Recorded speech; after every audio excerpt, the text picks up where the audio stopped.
Hello student, मैं doctor Bharat Kumar. हम लोग पढ़ रहे हैं मानव भूगोल और इसी मानव भूगोल में एक ऐसा टॉपिक है जिसके बारे में हम लोग क्लास 1 से लेकर के और BA MA तक पढ़ते रहते हैं। और उसी में एक टॉपिक है पर्यावरण समस्याएं, इन्वायरमेंटल पॉल्यूशन या प्रॉब्लम्स, पर्यावरण समस्याएं एवं समाधान। कि हमारे वायुमंडल में जो पर्यावरण पाया जाता है उसमें कौन कौन सी समस्याएं आ रही हैं और उन समस्याओं का हम क्या समाधान कर सकते हैं। तो ये हमारा टॉपिक दिया गया है। तो सबसे पहले पर्यावरण का अर्थ क्या होता है। तो पर्यावरण की अगर हम लोग बात करेंगे तो पर्यावरण शब्द दो शब्दों से मिलकर बना है, पर प्लस आवरण। एक ऐसा आवरण जो पृथ्वी को चारों ओर से घेरे हुए है उसे पर्यावरण कहते हैं। और यह मानव, जीव जंतु, पेड़ पौधे सभी के लिए आवश्यक होता है।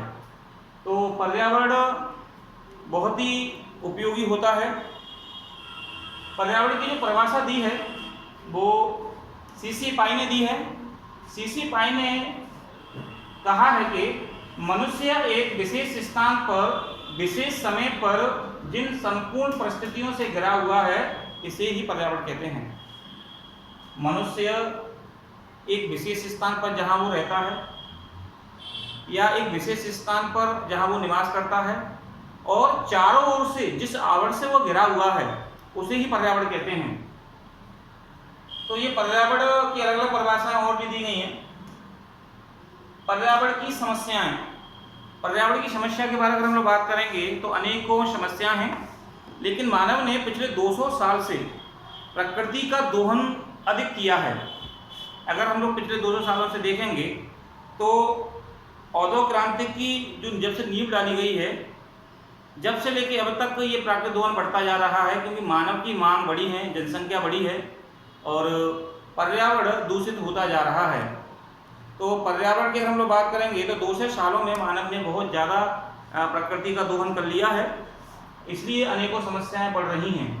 लेकिन ये जो टोटल जो समस्याएं बढ़ी हैं इसमें अकेले 1950 से 2000 के बीच में यानी पिछले 50 सालों में 50% पर्यावरण की समस्याएं बढ़ी हैं। पिछले 200 सालों से अधिकांशतः पर्यावरण समस्याएं बढ़ी हैं, लेकिन 50 सालों से 1950 से 2000 के बीच में अगर हम लोग देखेंगे तो सबसे ज़्यादा पर्यावरणीय समस्याएं बढ़ी हैं। अब पर्यावरणीय समस्याएं हैं वो कई प्रकार की हैं, जैसे जल से संबंधित समस्याएं हैं, वायु संबंधी समस्याएं हैं, मृदा संबंधी समस्याएं हैं, ध्वनि से संबंधित समस्याएं हैं, रेडियोधर्मी प्रदूषण संबंधित समस्याएं हैं। तो अनेकों समस्याएं उत्पन्न होती जा रही हैं। अब ये जो समस्याएं उत्पन्न हो रही हैं उनमें सबसे ज़्यादा जो समस्या पैदा हुई है वो है प्रदूषण। प्रदूषण से अनेक समस्याएं पर्यावरणीय पैदा हुई हैं। अब ये जो प्रदूषण होते हैं इसका क्या अर्थ है, क्या परिभाषा है। तो सीधा सा मतलब होता है कि प्रदूषण अंग्रेजी के पॉल्यूशन शब्द से बना है, जो एक लैटिन भाषा का शब्द है जिसे पोल्यूटस कहते हैं और जिसका अर्थ होता है दूषित करना। तो पोल्यूटस पॉल्यूशन का ही एक शब्द है, और जो कि जब कोई पर्यावरणीय वस्तु जब दूषित हो जाती है तो उसे हम लोग पर्यावरणीय प्रदूषण कह सकते हैं। ईपीओडम ने परिभाषा दी है कि वायु, जल व मृदा के भौतिक, रासायनिक व जैविक गुणों में होने वाले ऐसे अवांछित परिवर्तन जो मनुष्य के साथ ही संपूर्ण परिवेश के प्राकृतिक और सांस्कृतिक तत्वों को हानि पहुंचाते हैं उन्हें पर्यावरणीय प्रदूषण कहते हैं। जल, वायु, ध्वनि इत्यादि जो होते हैं उसमें जो तत्व पाए जाते हैं उन तत्वों में जब कोई हानि होती है, क्षति होती है तो उसे पर्यावरणीय प्रदूषण कहते हैं।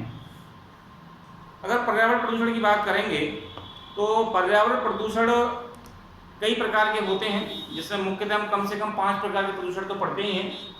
इसमें जल प्रदूषण, इसमें वायु प्रदूषण, इसमें मृदा प्रदूषण, इसमें ध्वनि प्रदूषण और रेडियोधर्मी प्रदूषण के बारे में हम लोग पढ़ते हैं।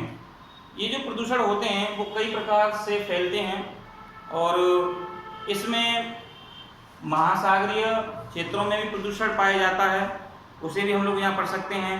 तापीय प्रदूषण हो सकता है, विकिरणीय प्रदूषण हो सकता है। तो ये कई प्रकार से प्रदूषण पाए जाते हैं। तो कल हम लोग पढ़ेंगे वायु प्रदूषण के बारे में। Thank you.